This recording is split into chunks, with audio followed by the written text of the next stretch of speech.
Welcome back to another edition of the Coach's Corner. With me, as always, Clayton Hoford, ladies and gentlemen. Today, we're going to be reviewing the Eagles versus Cardinals game. So, Clayton, what are your thoughts from the game?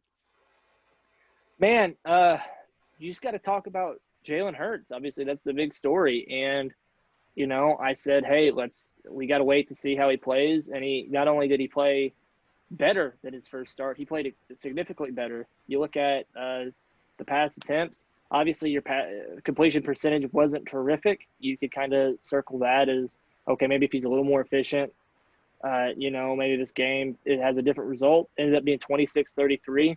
That's a winnable. You look at that and you say, okay, they didn't get blown out against the high-powered Cardinals attack, but 24-44, 338, and 3 touchdowns. Not too bad. That's just a skosh over 50%. Rushing wise, you look at 11 carries, 63 yards at a touchdown. So did the job on the field that he needed to. Overall, Zach Ertz, Alshon Jeffrey, Jalen Reagor, the big playmakers, the big names we're all used to, they were getting involved. They were making splash plays. The offense looks like it's come to life a little bit. And, anytime you plug in a quarterback and he brings kind of that electricity that Jalen Hurts can with his legs, that's exciting. And we talked about it last week. The stress it puts on the defense creates new openings and stuff. I was talking about with somebody else. I said, I think ultimately this is a better marriage than Carson Wentz was for Coach Peterson because Hurts loves the RPO. We know Peterson loves the RPO. So he's just executing, Peterson's playbook a little better. So was it necessarily Carson Wentz's fault that we didn't see the, closer games or better play? It was his fault because he was turning the ball over. He was playing hero ball, but that also falls on the coaching staff for not marrying what he wants to do with what Carson Wentz does well. And here you're seeing what the RPO does is it can create some big plays, and we're seeing Jalen Hurts execute, a perfect marriage with Peterson right now, and they're playing good football, enough for him to get another look next week. So what we're really looking for is we're looking for better efficiency from Hurts. Passing the ball, obviously we know he's electric on the ground, but we're just looking for a little bit better completion percentage, through the air. If you could sustain drives and tear teams apart through the air, that's just another facet of your game that it's going to make you a good starting quarterback in this league. Speaking of putting pressure on defense, I mean, just looking at yards per play here, which I think it is always kind of an interesting statistic because it can kind of show maybe how explosive, your offense is.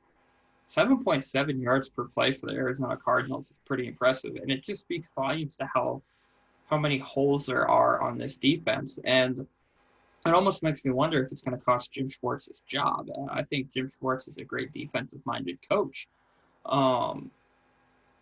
but I don't even know if you can really put a whole lot of the blame on Schwartz because it seems like Doug Peterson and their GM always wanted to focus on the offensive side of the ball. How can we build around Carson Wentz? Which, hindsight 2020, it makes sense that you want to put your franchise quarterback or the guy, you saw going into the season, this is being your franchise guy, has every opportunity to succeed and lead this team. But, I mean, they went out and got Darius Slay, which, he's had a down year, but it was definitely, I think that they were just looking for Band-Aid fixes on defense, where they were trying to really, really, concrete their offense and try to finalize that. So I guess that's kind of the big personnel and off-season type perspective I got from this game. But as far as just football sense itself, I think you have a whole nother element with third and fourth down efficiency with Jalen Hurts.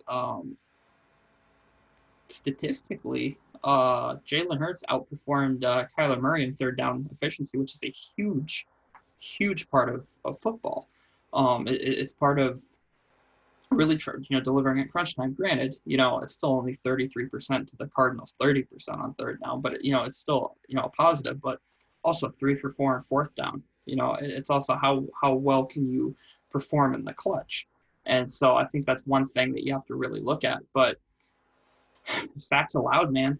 I mean, 6 sacks allowed, but by the Eagles, and I think that the difference between Jalen Hurts and Carson Wentz is how those sacks affected them.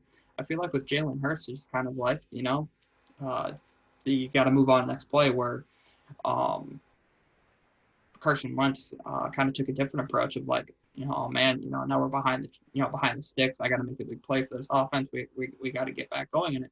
And I feel like Carson Wentz can run RPOs. He did in that year they went to the Super Bowl before he got hurt. But Right. but now it's to the point where I think they play from behind so much that Carson, for one, is hesitant to hand the ball off, because any sort of opening, or a receiver he thinks is open, he wants to take, because it could possibly be a big play to get his team back into it. Where I think Jalen's doing a great job of, I'm a rookie, this is my job to lose. I want to make the right play for the team.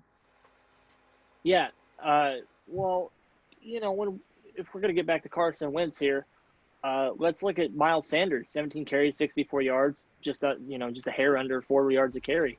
It's not good. That's not exactly good. Now, obviously, there's a lot of levels to yards per carry. I don't think it's not my favorite stat to use, but without actually breaking it down fully, which is going to take way too much time, 4 yards a carry is just not good from a running back. You've got 17 carries. You'd really like to see that over 4, really between 4.5 and 5 is perfect. Anything really over 4, it puts you ahead of the chains on average, right? Or ahead of the sticks. Mm-hmm. So when we're looking at that, Carson Wentz hasn't been getting run production from his team all year. So then, like you said, you get sacked. It's like, man, okay, so we didn't have success on first down because we can't run the ball. Just got sacked. Now it's 3rd and 15. I gotta come up with a big play, which leads to forced balls. Well, whenever you're stressing so much, whenever you're stressing to make a play, just because you're such a competitive athlete, you just want to win so bad, that's when your mechanics go flying right out the window. Because as a quarterback, what you can't do is you can't get excited. And what I mean by excitement is, yeah, you can love the game, you can have passion. When you get excited, you grip the football, and it's such a violent movement to throw a ball that people don't realize is you can't be rigid. You have to be a little loose, or else you lose that. Because what we want is we actually want almost like a whip effect, because we're driving the force off our legs, through our hips, through the chest and the core to rip. And when we're ripping our core, and the arm is going to be up, and it's going to follow, and it's going to take all that energy we just generated through our body, and it's going to flow through the ball. And so, yeah, you see guys with strong arms, they can make throws on the run. That's all great. But in a sense, that's the core throws, and that's how those guys really rip those balls in those tight windows. When any of that basic, obviously I went over a simplified throwing motion there of how we generate that power. But if any of those mechanics are off, you get the flight pattern off on the ball. If my elbow's down, the ball's going to come out wobbly or nose side up, which leads to a flutter. Ball's not getting there, and it's not going to be as accurate. So when we get these things and we really start getting those, you could really diagnose what was going on with Carson Wentz. And like you said, to your credit, Coach, you look at Jalen Hurts isn't doing any of this. He gets sacked, and he goes, okay, well, it happens. What's he got to lose? He doesn't have $1 million, the $500 million contract like Carson Wentz does. He's just playing to have fun for football. What happens, happens. He's not playing with any pressure that he's putting on himself. Whereas Carson Wentz, you could almost feel it through the TV whenever you're watching him play. Yeah, I totally agree with you. I think that it almost makes you wonder. At least it makes me wonder, man, if they would have put Jalen Hurts in just a couple weeks prior to when they actually did, this division could be completely different, because they played the Packers really close with what. And granted, some of the points they scored were garbage time, but I mean, let's say, complete what if scenario. It's dangerous when you play what ifs, because you could go on for hours and hours and hours on what ifs. But if they recover that onside kick at the end of the game and they go down and score again, I'm not sure what the final score of that game was, but it could have been a win. So even though, actually, no, never mind. I'm wrong. It was 30-16. I must be thinking of a different game. But there was a primetime game where it was really, really close. And anyways, I just wonder if they played Jalen Hurts in some of those really close games, is the result different? You know what I mean? Like it could be. But yeah, it's just, I guess, interesting to just kind of think about. Yeah, you could definitely think about that and pose the questions, but then you gotta right now he's playing with the mentality of we're probably not gonna make the playoffs. I'm playing for a job next year. I'm just playing to have fun.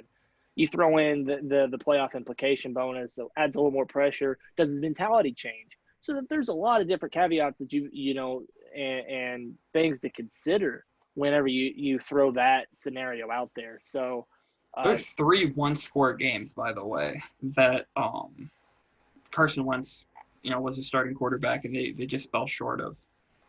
And so if I know, again, this is what if, they could be, what's that? If they win all 3 of them, they're a 7-win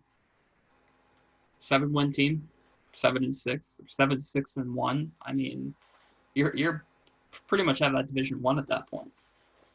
Right.